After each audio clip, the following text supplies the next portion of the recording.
Doctor ইউনূসের মতো অবস্থা হবে। ঢাল নাই, তলোয়ার নাই, নিধিরাম সর্দার। আর্মিও কথা শোনে না, সচিবালয়ের কথা শোনে না, প্রধান উপদেষ্টায় লাভ কি? কোনো লাভ নাই। এটা মোহাম্মদ সাল্লাল্লাহু আলাইহি ওয়াসাল্লাম খুব ভালো বুঝতেন যে আমি হব মদিনার হেড অফ দ্য কান্ট্রি, আর টাকার মালিক থাকবে ইহুদি, এই রাষ্ট্র তো আমি চালাতে পারবো না। তখন মোহাম্মদ সাল্লাল্লাহু আলাইহি ওয়াসাল্লাম আনসারীদের বললেন যে আমার সাথে যারা মহাজির এসেছে এরা ব্যবসা বুঝে, তোমাদের সম্পত্তি অর্ধেক অর্ধেক। কারো যদি 5টা উট থাকে 2টা মহাজিরকে দিয়ে দাও, কারো যদি ক্যাশ টাকা 5,000 থাকে 2,000 মহাজিরকে দিয়ে দাও, কারো যদি জমি 10 বিঘা থাকে 5 বিঘা মহাজিরদের দিয়ে দাও, যাতে ওরা ব্যবসা করে অর্থনৈতিক কন্ট্রোলটা নিতে পারে। আল্লাহর নবীর জীবদ্দশাতে ওসমান ইবনে আফফান, জুবাইর ইবনুল আওয়াম, আব্দুর রহমান বিন আউফ এরা কোটি কোটি টাকার মালিক ব্যবসা করে আল্লাহর নবীর জীবদ্দশাতেই। বদরের যুদ্ধকে আমাদের কাছে মনে হয় যে এটা দুই ধর্মের একটা যুদ্ধ চলতেছে, হক আর বাতিলের যুদ্ধ। কিন্তু আপনি ইতিহাস পড়ে দেখেন বদরের যুদ্ধটা মূলত অর্থনৈতিক। এখান থেকে কেবলা কোন দিকে? এই দিকে কেবলা, তাই না? এদিকে যদি কেবলা হয় তাহলে বুঝেন এইটা হচ্ছে মক্কা, এইটা মদিনা, আর এই যে মাইকটা এখানে রাখা আছে এটা সিরিয়া। এই পাশে সমুদ্র, এই সমুদ্রের ধার দিয়ে মক্কার মানুষরা আগের যুগ থেকেই সিরিয়াতে ব্যবসা করতে যেত। আমাদের নবী মুহাম্মদ সাল্লাল্লাহু আলাইহি ওয়াসাল্লাম নিজে মক্কা থেকে সিরিয়াতে ব্যবসা করতে গেছে চাচার সাথে। এখন আল্লাহর নবী যখন মক্কা থেকে হিজরত করে মদিনায় গেলেন, মদিনায় যাওয়ার পরই উনি বিজনেস রুট কাট অফ করে দিয়েছে মক্কার এই ব্যবসায়ীদের জন্য। ব্যবসায় বন্ধ। আবু সুফিয়ান কাফেলা নিয়ে ফেরত আসতে পারে না, ব্যবসায়িক কাফেলা নিয়ে আবু সুফিয়ান সিরিয়া থেকে ফেরত আসতে পারে না। মুহাম্মদ সাল্লাল্লাহু আলাইহি ওয়াসাল্লাম রাস্তা বন্ধ করে দিয়েছে। তখন তো মক্কার এই আবু জাহাল এবং যারা মক্কার কাফের মুশরিক এদের মাথা নষ্ট যে এই মদিনা রাষ্ট্র যদি স্থায়ী হয় তা আমাদের তো ব্যবসা বন্ধ হয়ে যাবে, আমরা খাবো কি? বিজনেস রুট ক্লিয়ার করার জন্য বদরের যুদ্ধ হয়েছে। এই জন্য বদরের যুদ্ধ মদিনায় হয়নি, সমুদ্রের ধারে হয়েছে। যে রাস্তা দিয়ে ব্যবসা হতো ওই বিজনেস রুট ক্লিয়ার করার জন্য বদরের যুদ্ধ হয়েছে। টাকার যুদ্ধ, অর্থনীতির যুদ্ধ। তাহলে টাকার কি পরিমাণ গুরুত্ব বুঝেন, অর্থনীতির কি পরিমাণ গুরুত্ব। আজকে মুসলমানদের হাতে অর্থনৈতিক কন্ট্রোল নাই দেখেই তো মুসলমানেরা গোলাম। অর্থনৈতিক কন্ট্রোল ইহুদিদের হাতে দেখেই তো আমরা গোলাম। অর্থনৈতিক কন্ট্রোল আমেরিকার হাতে, ডলার ভিত্তিক যে অর্থনীতি, এটার কন্ট্রোল আমেরিকার হাতে দেখেই তো আমাদের কিছু করার নাই।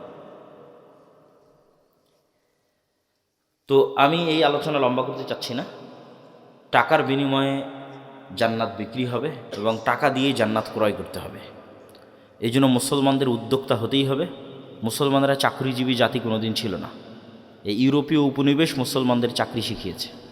মুসলমানরা ছিল মরুবিদুইন, যাযাবর, বিজনেসম্যান। নাহি মাকাম কি খুগার তবিয়তে আজাদ, হাওয়ায়ে সাইরে মিসালে নসিম পায়দা কর। যাই মুসলমানেরা, তোমরা নির্দিষ্ট কাজ আর নির্দিষ্ট এলাকার মুখাপেক্ষী নও। তোমরা তো সকালবেলার প্রবাহিত শীতল আবহাওয়ার মতো, যার কোনো সীমানা নাই, যার কোনো বর্ডার নাই। মুসলমান ব্যবসায়ীদের কোনো বর্ডার ছিল না। যত সাহাবীর জীবনী আছে তার 90% সাহাবী নিজ এলাকায় মারা যায়নি, নিজ দেশে মারা যায়নি। যে মক্কার ও মক্কায় মারা যায়নি, যে মদিনার ও মদিনায় মারা যায়নি। কে ইরাকে, কে সিরিয়ায়, কে ইয়েমেনে, কে আফগানিস্তানে, কে মরক্কোতে, কে আফ্রিকাতে, যে যেখানে পেরেছে সে যেখানে চলে গেছে। বিজনেস আর দাওয়াত, ব্যবসার দাওয়াত। জিন্দা কৌমো কা ইহি হে আলামত কে বদলতি রহতি হ্যাঁ উনকা শুভ শাম। আল্লামা ইকবাল লিখেছে, জীবিত কওমের এটাই চিহ্ন যাদের সকাল সন্ধ্যা পরিবর্তন হতে থাকে। যার সকাল সন্ধ্যা প্রত্যেক দিন একই রকম, ও তো মারা গেছে। সকালবেলা শুটবুট পরে অফিসে যায়, আবার বিকেলবেলা আসে, আবার সকালবেলা অফিসে যায়, আবার বিকেলবেলা আসে। তাহলে আর প্রতিদিনের সকাল সন্ধ্যা একই রকম। তাহলে এটা মৃত জাতি। আর মরু যাযাবর বিদুইন, আজ এখানে 5 দিন থাকলো গরু ছাগল উঠ নিয়ে, 5 দিন পর আবার 100 কিলোমিটার দূরে আর এক জায়গায় চলে গেছে।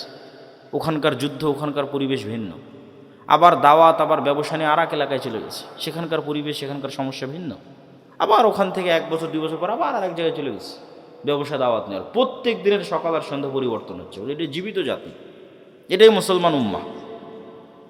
আর ইউরোপীয় উপনিবেশ এসে মুসলমানদের শিখালো তোমরা চাকরি করো, দিয়ে আমরা হয়ে গেলাম গোলাম। ব্যবসায়ী হতে হবে, টাকা ইনকাম করতে হবে, প্রচুর পরিমাণে মসজিদ মাদ্রাসায় টাকা দিতে হবে। আমি আগে মনে করতাম, বাংলাদেশ ছাড়ার আগে, ইউরোপ যাওয়ার আগে মনে করতাম যে আমরা মুসলমানেরাই মনে হয় বেশি দানের কথা বলি আর বেশি দান করি। ইউরোপ ঘোরার পর ইংল্যান্ড ঘোরার পর আমার এই ভুল ধারণা ভেঙে গেছে, আমাদের চাইতে ওরা বেশি দান করে, ওরা বেশি ডোনেট করে। এই জন্য তো খ্রিস্টান মিশনারিগুলো এত পাওয়ারফুল। এগুলো সরকারি টাকা নয়, এগুলো আপনাদের মতো সাধারণ মানুষের দানের টাকা। যে টাকাগুলো ওরা ইউরোপ থেকে, আমেরিকা থেকে, ইংল্যান্ড থেকে নিয়ে বাংলাদেশে ব্যয় করতেছে, এরকম সারা পৃথিবীতে ব্যয় করতেছে, এগুলো সব আপনাদের মতো সাধারণ মানুষ দান করেছে, সরকার নয়। এই পরিমাণ তারা দান করে।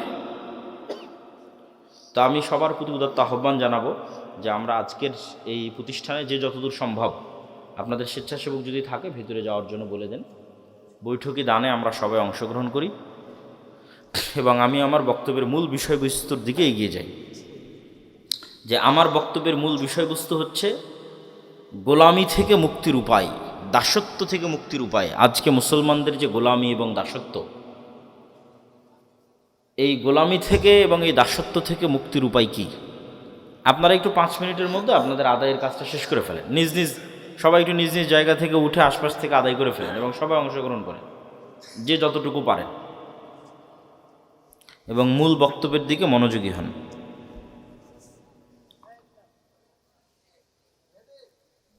তো আমার মূল বক্তব্যের বিষয়বস্তু হচ্ছে মুসলমানদের যে দাসত্ব এবং গোলামি, এই দাসত্ব এবং গোলামির জিঞ্জির থেকে মুক্তির উপায় কী, তার একটা আলোচনা তো এই দানের সাথে রিলেটেড রেখে করেই ফেললাম।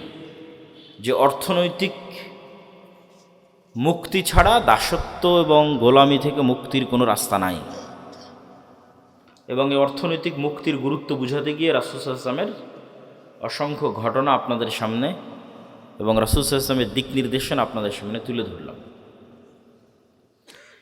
এখানে আরও একটা পয়েন্ট তুলে না ধরলেই নয়।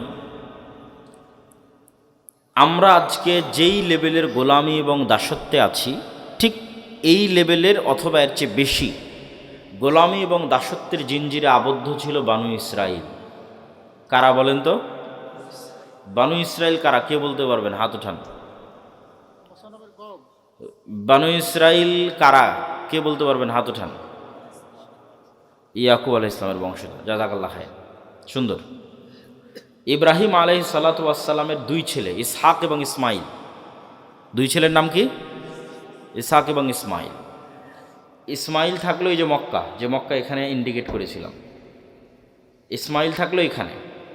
আর ইসহাক হচ্ছে ওই যে ফিলিস্তিনের জেরুজালেম।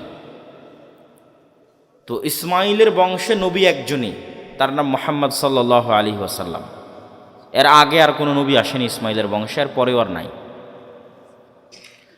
আর ইসহাকের বংশে অসংখ্য নবী। ইসহাকের ছেলে ইয়াকুব, ইয়াকুবের ছেলে ইউসুফের 300-400 বছর পর মুসা হারুনের পর ইউশা বিন নুন, তারপর সুলাইমান, দাউদ, তারপরে ইয়াহইয়া, ঈসা, জাকারিয়া, অসংখ্য নবী।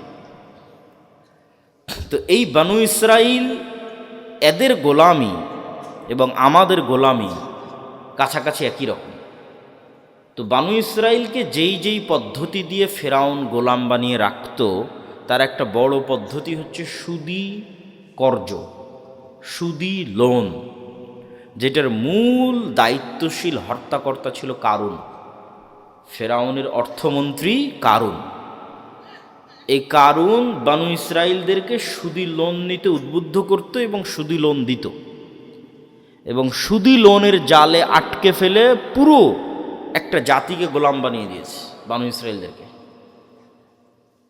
সেম ওই পদ্ধতিতেই আজকের মুসলমানদেরকে সুদি লোনে জর্জরিত করে গোলাম বানানো হচ্ছে। আজকের মুসলমানদের গোলাম বানানোর 2টা উপায়, একটা হচ্ছে গণতন্ত্র আর একটা হচ্ছে সুদ। কিন্তু মুসলমানেরা নিজেরাও জানে না যে এই 2 পদ্ধতির মাধ্যমে তারা কেমনে গোলাম আছে। জি, মহিলারাও এই দানে অংশগ্রহণ করবেন নিজ নিজ দায়িত্বে। তো সুদ এবং গণতন্ত্রের মাধ্যমে মুসলমানেরা কেমনে গোলাম আছে, এটা একটু বোঝার চেষ্টা করতে হবে, নাহলে খুব কঠিন হবে আমাদের মুক্তির রাস্তা। আল্লামা ইকবাল লিখছেন, नए ज़माने के आज़र ने तरशवाए हैं सनम और इंसार खुदाओं में बड़ा सबसे वतन है, इसका जो पैराहन है वो मज़हब का कफन है। যে আজকে আধুনিক যুগে নতুন মূর্তি তৈরি হয়েছে, ওই যুগে ইব্রাহিমের পিতা আজর যে মূর্তি তৈরি করত সেই মূর্তি নয়। আজকের হিন্দুদের যে মা কালী, মা দেবী, মা দুর্গা আছে সেই মূর্তি নয়। আজকে মুসলমানদের ঘরে এবং বাড়িতে নতুন মূর্তি প্রবেশ করেছে। এই নতুন মূর্তি কি? এই নতুন মূর্তির নাম হচ্ছে সেকুলারিজম, ধর্মনিরপেক্ষ মতবাদ। এই নতুন মূর্তির নাম হচ্ছে ন্যাশনালিজম, জাতীয়তাবাদ। এই নতুন মূর্তির নাম হচ্ছে ডেমোক্রেসি, গণতন্ত্র। এই নতুন মূর্তির নাম হচ্ছে সোশ্যালিজম, সমাজতন্ত্র। মুসলমানেরা পৃথিবীর যে প্রান্তেই যান তাদের পায়ে এই জিঞ্জিরগুলো বাঁধা আছে, এগুলো তারা ভেঙে বের হতে পারতেছে কোনো মতেই না।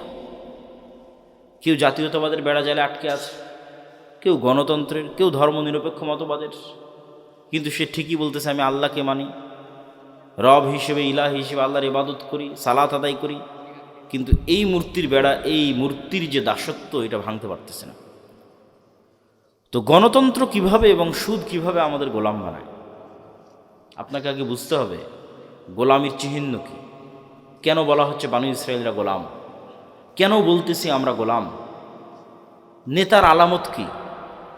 গোলামের আলামত কি? দেখেন, বানু ইসরায়েলরা নবীর সন্তান হওয়ার পরেও মুসা আলাইহিস সালাতু ওয়াস সালামকে বলতেছে লান নুমিনা লাকা হাত্তা নারাল্লাহা জাহরাতান। মুসা, যতক্ষণ তোমার আল্লাহকে না দেখব ততক্ষণ তোমার তাওরাতে ঈমান আনবো না। অথচ এই বানু ইসরাইল এখনই 2 দিন আগে, 1 সপ্তাহ হয়নি, চোখের সামনে দেখেছে সমুদ্র ফেটে রাস্তা তৈরি হয়েছে, ফেরাউন ডুবে মরে গেছে। এই দৃশ্য নিজে চোখে দেখার পর মানুষ কেমনে বলতে পারে যে মুসা, তোমার আল্লাহকে না দেখা পর্যন্ত তোমার তাওরাতে ঈমান আনবো? কেমনে বলতে পারে? উত্তর একটাই, এরা হচ্ছে ন্যারো মাইন্ডেড গোলাম, সংকীর্ণ মনা। 300 বছর থেকে গোলামি করে আসতেছে, এই জন্য স্বাধীন নেতা মুসার সাথে চলতে পারতেছে না। তারা বলল, মুসা, এই মরুভূমি সিনাই মরুভূমি, এখানে পানি নাই, এই সমুদ্রের লবণাক্ত পানি ভালো লাগে না। ওই ইস্তাসকা মুসা লিকওমি ফাকুল নাজরিব বিআসাকাল হাজার ফানফাজারাত মিনহু ইসনাতা আশারাতা আইনা ক্বাদ আলিমা কুল্লু উনাসিম মাশরাবাহুম। যে মুসা, পানির ব্যবস্থা করো। মুসা আলাইহিস সালাম লাঠি দিয়ে পাথরে আঘাত করলেন, মরুভূমিতে পানি তৈরি হয়ে গেল। এবার বলল, মুসা, খাবারের ব্যবস্থা করো। মুসা আলাইহিস সালাম আল্লাহকে বললেন, জান্নাত থেকে মান্না এবং সালোয়া, বিশেষ পাখি, বিশেষ মাশরুম, যে বিশেষ মাশরুমের বর্তমান বাজার মূল্য কেজি প্রতি 5 লক্ষ টাকা গড়ে, এখন বাজার মূল্য। ওই বিশেষ মাশরুম আর পাখি জান্নাত থেকে আসতো। রাতের বেলা তাদের গাছের ডালে, তাদের বাড়ির চালে থাকতো ঝুলন্ত অবস্থায়।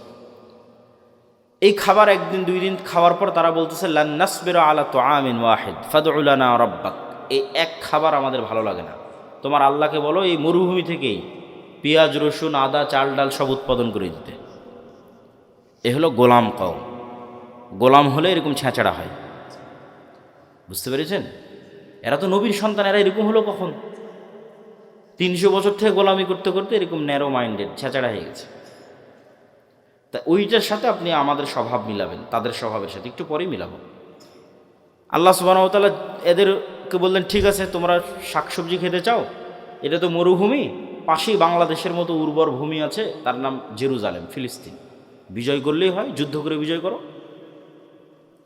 তখন ওরা বলছে, ইযহাব আনতা ওয়া রাব্বুকা ফাকাতিলা। মুসা, তুমি আর তোমার আল্লাহকে যুদ্ধ করো, আমরা পারবো না। ইন্না ফিহা কওমান জাব্বারিন লান নাদখুলা ফিহা হাত্তা ইয়াখরুজু মিনহা। আরে ওখানে তো বিশাল দেহের অধিকারী জাব্বারিন কওম আছে, ওরা যতক্ষণ বের না হবে আমরা ততক্ষণ যাব না। আল্লাহ তাদের উপর আযাব নাজিল করলেন 40 বছরের। ইয়াতিহুনা ফিল আরদি 40 সানা, 40 বছর পাগলের মতো মরুভূমিতে ঘুরপাক খাও। 40 বছর পর ক্ষমা করে দেওয়া হলো। ঈশাবিন নুনের মাধ্যমে হাতে তওবা করে জেরুজালেম বিজয় হলো। আল্লাহ সূর্যকে থামিয়ে দিলেন, জেরুজালেম বিজয় করার তৌফিক দিলেন। এত 40 বছরের শাস্তি পাওয়ার পর আল্লাহ সুবহানাহু ওয়া তাআলা সূর্যকে থামিয়ে দিয়ে ওদের জেরুজালেম বিজয় দিচ্ছেন। তারপরে আল্লাহ ওদের বলতেছেন, যখন তোমরা এই শহরে প্রবেশ করবা তখন সুজ্জাদান, তখন মাথা নত করে সিজদা অবস্থায় প্রবেশ করবা, আর মুখে বলবা হিত্তাতুন নাগফির লাকুম। যদি হিত্তাতুন বলো, হিব্রু ভাষায় হিত্তাতুন মানে আস্তাগফিরুল্লাহ, তাহলে তোমাদের ক্ষমা করে দেব। এরা আল্লাহর এত বড় নিয়ামত পাওয়ার পরও জেরুজালেমে যখন প্রবেশ করলো তখন পিছন আগে দিল, মাথা উপরে দিল, আর মুখে হিত্তাতুনের জায়গায় বলল হিনতাতুন। দাউদ এবং সুলাইমান আলাইহিস সালাতু ওয়াস সালামের যুগে আল্লাহ বললেন দাউদের কোরআন তেলাওয়াত শোনার জন্য শনিবারের দিন সমুদ্র এবং নদীর মাছেরা একত্রিত হয়। তোমরা শনিবারের দিন এই মাছগুলোকে ধরিও না। তারা বললো ঠিক আছে, শনিবারের দিন ধরবো না, মাছগুলোকে আটকে রেখে দিল, রবিবারের দিন ধরলো। যে আল্লাহ আপনি তো শনিবারের দিন ধরতে মানা করেছে, শনিবারের দিন তো ধরিনি, মাছ আটকে রেখে দিয়ে কী বারে ধরেছে? তাহলে 2 নম্বরই বুদ্ধিতে 1 নম্বর না 2 নম্বর? না বাংলাদেশিদের চেয়ে বেশি না কম? এইবার মিলাতে পারবেন যে আমি যে বলতেছি যে গোলাম আমি, আপনি কেমনে গোলাম হচ্ছি সেটা বুঝতে পারবেন যে 2 নম্বর বুদ্ধিতে আমরা বাংলাদেশিরা আছি না নাই? এই হলো বানু ইসরাইল। 2 নম্বরই বুদ্ধি, ছেঁচড়ামি, মিথ্যা, চুরি, দুর্নীতি, ধোঁকা, এই জিনিসগুলো যার মধ্যে আছে সে এমনি গোলাম। তাহলে এই জিনিসগুলো কোথায় থেকে তৈরি হয়? ওটাই তো গোলাম তৈরির কারখানা। এবার আশা করি বুঝতে পেরেছেন, এটা তৈরি হয় গণতন্ত্র থেকে আর সুদী অর্থনীতি থেকে। কেমনে হয় সেটাও বুঝিয়ে দিচ্ছি, তাহলে আপনি বুঝবেন গণতন্ত্র হচ্ছে গোলাম তৈরির কারখানা। তো আমরা তো অলরেডি ব্রিটিশদের 190 বছর ঔপনিবেশিক শাসনে গোলাম ছিলামই। গোলামি করতে করতে আমাদের রক্তের মধ্যে 2 নম্বরই মিথ্যা, ধোঁকা এগুলো মিশে গেছে। আমরা আর ওই গোলামির বেড়াজাল থেকে বেরিয়ে আসতে পারছি না। কেন? পূর্ণাঙ্গ স্বাধীনতা আমাদের হয়নি। 47 থেকে নিয়ে আজ পর্যন্ত 70-80 বছরে আমরা ব্রিটিশ কাঠামোর মধ্যেই আছি। Bangladesh army is a legacy of British army. এই বাংলাদেশ আর্মি পাকিস্তান আর্মির খণ্ডিত অংশ, Pakistan army Indian army, Indian army British army. ফলত ব্রিটিশ আর্মিতে যা rules and regulation and law ছিল তাই বাংলাদেশ আর্মিতে ফলো হয়, কোনো 19-20 নাই। তারপর আমাদের যে কোর্ট, এটা ব্রিটিশ কোর্ট, সেটাই হুবহু ফলো হয়। আমাদের সংবিধান, পুলিশ আইন সব ব্রিটিশ, শিক্ষা ব্যবস্থা ব্রিটিশ। তাহলে পূর্ণাঙ্গ স্বাধীনতা আসেনি, ওই ফরম্যাটের মধ্যেই আছে। তো গণতন্ত্র চাপিয়ে দেওয়া আছে আমাদের উপরে, যেন এখানে নেতা বের না হতে পারে। নেতা মানেই হচ্ছে সে 2 নম্বরে গেরবে না, নেতা মানেই হচ্ছে সে মিথ্যার আশ্রয় নেবে না, নেতা মানেই হচ্ছে সে ধোঁকা দিবে না, নেতা মানেই হচ্ছে সে মাথা উঁচু থাকবে, মাথা বিক্রি করবে না, নেতা মানে সে টাকার কাছে মাথা নত হবে না। মানে সে কোনো প্রকার লিয়াজু, লবিং, 2 নম্বরই রাস্তার সাথে যার সম্পর্ক নাই, ও হচ্ছে রিয়াল হিরো, রিয়াল নেতা, প্রকৃত নেতা। নবীরা এরকম নেতা ছিল। তাহলে এইরকম নেতা তৈরির রাস্তা বন্ধ করতে হলে যেই রাস্তাতে লিয়াজু, লবিং, দুর্নীতি এগুলো শিখা যাবে সেটা ধরে রাখতে হবে, নাহলে তো সবাই নেতা হয়ে যাবে, সবাই উসমান হাদি হয়ে বসে থাকবে। তাহলে উসমান হাদি যেন না হতে পারে, তার জন্য গণতন্ত্র, ডেমোক্রেসি। তাহলে কি হবে? এক দল আর এক দলের বিরুদ্ধে তো বলবেই, একই আসনের মনোনয়ন প্রার্থী 6 জন, 7 জন, 10 জন, একজন আর একজনের চেয়ে মনোনয়নটা কে নিয়ে আসতে পারবে তার জন্য লিয়াজু, লবিং, টাকা পয়সার লেনদেন, মিথ্যা, ধোঁকা, দুর্নীতি, দুর্নাম সব অবলম্বন করে তারপরে মনোনয়ন পেয়েছে। এগুলো অবলম্বন না করলে মনোনয়ন পাবে না, ঘরে বসে থেকে মনোনয়ন পাবে না। ওকে 2 নম্বর রাস্তার মধ্যে যেই মনোনয়ন নিতে হয়েছে, তাহলে এই 2 নম্বর রাস্তা দিয়ে যে মনোনয়ন নিয়ে আসলো, তো আগেই গোলাম হয়ে বসে আছে। কালচার, গণতন্ত্র ওকে কী বানিয়ে দিল? গোলাম বানিয়ে দিল। তাহলে এখন এই পদ্ধতির মধ্যে মনোনীত 300 এমপি যদি নির্বাচিত হয়ে ক্ষমতায় আসে, এরা যদি মিনিস্টারও হয়, প্রাইম মিনিস্টারও হয়, এরা স্বাধীন না এরা গোলাম? এত আসতে বললেন যে এরা স্বাধীন না গোলাম? গোলাম এমপি, গোলাম মন্ত্রী, গোলাম প্রাইম মিনিস্টার, গোলাম কান্ট্রি। কেননা ও স্বাধীনতার মূল বেসিক ক্রাইটেরিয়া পূরণ করতে পারেনি। তো বানু ইসরাইল 2 নম্বর রাস্তা অবলম্বন করে এসেছে। তাহলে যে 2 নম্বর রাস্তা অবলম্বন করে বড় হয়েছে, ওকে আমি আমেরিকা, আমি ভারত বলবো, বাবা তুই যা দুর্নীতি, চুরি চামারি কর, কোনো সমস্যা নাই। বাংলাদেশের মানুষ যেদিন 36শে জুলাইয়ের মতো পিটুনি দিবে, পালিয়ে ভারতের আমেরিকায় চলে আসবে, সব টাকা পয়সা আমাদের এখানে পাঠাবি, কোনো সমস্যা নেই। তাহলে বাংলাদেশ এমন একটা গাভী, যেই গাভীর অসংখ্য দুধ, কিন্তু এই দুধ এই দেশে থাকে না, সব পাচার হয়ে বিভিন্ন দেশে চলে যায়। তাহলে এই দুধ যেন পাচার হয়, এর জন্য তো ওইরকম নেতাই তৈরি করা লাগবে, দুর্নীতিবাজ নেতাই তো তৈরি করা লাগবে। দুর্নীতিবাজ নেতা কী থেকে তৈরি হবে? গণতন্ত্র যদি না থাকে। গণতন্ত্র যদি না থাকে তাহলে তো দুর্নীতিবাজ নেতা তৈরি হবে না। আর ওসমান হাদিদের মতো নেতা যারা মেরুদণ্ড বিক্রি করে না, যারা লবিং লিয়াজু করে না, যারা সত্য এবং ন্যায়ের উপর অটল থাকে, এরা তো হুমকি। এরা আধিপত্যবাদীদের জন্য হুমকি, সাম্রাজ্যবাদীদের জন্য হুমকি। এরা তো বাংলাদেশের পক্ষের, এটা তো বিক্রি হয় না, এটাই তো নেতা, এরা তো বানু ইসরাইল নয়। ওই রকম নেতা যদি বের হয়ে আসেও এই গণতন্ত্রের বেড়াজাল দিয়ে, তাহলে এই যে ওসমান হাদির মতো হত্যা করে উড়িয়ে দিবে। বাংলাদেশের মানুষ কত অসহায়, যে বাংলাদেশের 90% মানুষ একটা রাজনৈতিক দল খুঁজে পায় না, যে তার কথা তার মতো করে বলতে পারবে। এই ওসমান হাদি একজন ছিল যে বাংলাদেশের মানুষের কথা বাংলাদেশের মানুষের মতো করে বলতে পারত। এই ছেলেটা চলে যাওয়ার পর আর কেউই নাই, এত অসহায় বাংলাদেশের মানুষ। কেন কেউই নাই? ওই যে সবাইকে যে সেটিং করতে হচ্ছে, সবাইকে যে লিয়াজু লবিং করে আসতে হচ্ছে, তাহলে সে কেমনে আপনার কথা বলতে পারবে? যদি বিক্রি হয়ে আসতেছে, লিয়াজু লবিং করে আসে আপনার কথা বলতে পারবে না, গোলাম হয়ে আসতেছে। তাহলে কি অসহায়ত্ব আমাদের দেখেন। তো এই গোলামির কালচার কন্টিনিউ করার জন্য একটা ওয়ে হচ্ছে গণতন্ত্র, আর একটা ওয়ে হচ্ছে সুদ। কেন সুদ? রাসূলুল্লাহ সাল্লাল্লাহু আলাইহি ওয়াসাল্লাম বলছেন, আল্লাহুম্মা ইন্নী আউযুবিকা মিনাল মা'সামি ওয়াল মাগরাম। আল্লাহ লোন থেকে বাঁচতে চাই। বহু দোয়া আছে, গালাবাতিদ দাইনি, জালঈদ দাইনি ওয়া গালাবাতির রিজাল। হে আল্লাহ, ঋণের বোঝা থেকে এবং মানুষের আধিপত্য থেকে বাঁচতে চাই। তো কেন আল্লাহর নবী এত ঋণের বোঝা এবং লোনের বোঝা থেকে বাঁচতে চাইতেন? সাহাবীরা রাসূলুল্লাহ সাল্লাল্লাহু আলাইহি ওয়াসাল্লামকে জিজ্ঞেস করলে উনি উত্তরে বললেন যে যেই দিন থেকে মানুষ লোন নেওয়া শুরু করে ওই দিন থেকে মানুষ মিথ্যা বলা শুরু করে। মা এবং বোনেরা যদি আজকে যারা উপস্থিত আছে তারা যদি কিস্তির সাথে জড়িত হয়ে থেকে থাকে, তাহলে তারা খুব ভালোভাবে জানে যে এই কিস্তির টাকা সময় মতো পরিশোধ না করার জন্য কী পরিমাণ মিথ্যার আশ্রয় তাদের নিতে হয়, কী পরিমাণ মিথ্যা এবং ধোঁকা এবং বাহানার আশ্রয় তাদের নিতে হয়। তাহলে ওই যখনই ওই মিথ্যার মধ্যে চলে গেলেন, ধোঁকার মধ্যে চলে গেলেন, তখন আপনি আপনার আত্মসম্মান আত্মমর্যাদা বিক্রি করে দিলেন। আপনি আর আপনার পেটে আর কখনো স্বাধীন সন্তান ওই সুলতান সালাহুদ্দিন আইয়ুবী, মোহাম্মদ বিন কাসেম, খালিদ ইবনুল ওয়ালিদ, তারিক বিন জিয়াদ আর এই যুগের ওসমান হাদি এরা জন্ম নেবে না। বিক্রি হওয়া মস্তিষ্ক জন্ম নেবে টাকার কাছে। তাহলে ওটাও গোলাম তৈরির কারখানা। সুদ এমন ভয়ঙ্কর নিজাম যে পাকিস্তানের মতো একটা রাষ্ট্র পারমাণবিক শক্তির মালিক। কিসের পারমাণবিক শক্তির মালিক?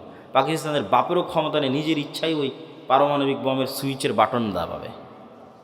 কেননা ও তো নিজেই কোটি কোটি টাকা IMF ওয়ার্ল্ড ব্যাংকের কাছে কর্জ করে রেখেছে। তা IMF ওয়ার্ল্ড ব্যাংক আমেরিকা আর মানে পাকিস্তানের আব্বা, আমেরিকা যতক্ষণ অর্ডার পারমিশন না দেবে ততক্ষণ দাবাতেই পারবে না ওই পারমাণবিক বোমের সুইচ। তাহলে এই বড় বড় রাষ্ট্রগুলো গোলাম হয়ে আছে কিসের কাছে? সুদী অর্থনীতির কাছে, সুদী লোনের কাছে। আর এই বেড়াজাল আপনি ভাঙতে পারবেন না, এই সুদী বেড়াজাল আর এই গণতন্ত্রের বেড়াজাল, ইমান বিল গায়েব এবং তাওহীদ এই দুটার সংমিশ্রণ ছাড়া। ইমান বিল গায়েব এবং তাওহীদের সংমিশ্রণ ছাড়া ভাঙতে পারবেন না। কিভাবে আপনাকে বুঝিয়ে বলি। ইমান বিল গায়েবের